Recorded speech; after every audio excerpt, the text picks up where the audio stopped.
The Bank of England has stated firmly through the Governor, Andrew Bailey, that the BoE will not intervene any longer into the bond markets after Friday. That had been the original scheduled time of which they would stop funding the bond markets. There had been reports overnight from the Financial Times suggesting that there could be an extension, but this is now not going to be the case.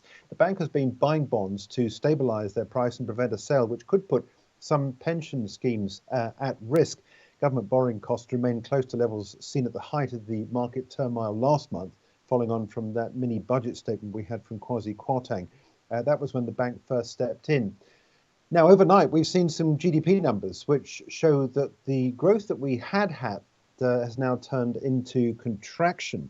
GDP contracted by 0.3% in August. Economists had expected it to remain flat. 3-month average is down 0.3%.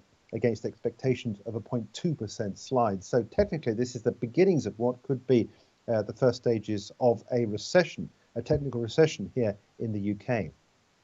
Industrial production numbers also out overnight, falling by 5.2% in August. Now, this was way below the expectations of a 0.6% slide year on year. So both these numbers add up to weakness for sterling. But if we take a look at the chart, interestingly, this is a 30-minute chart for sterling.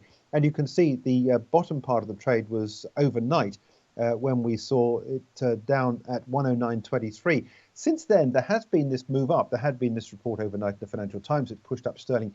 But since then, and this goes to 9 o'clock this morning, there was news coming through from the Bank of England that it was ready to vary the buffer rate in either direction if needed. Now, this is the flexibility that the Bank of England can put into the markets, but it is not going to help out the bond markets by bond buying. And that is something which the Bank of England is quite firm on.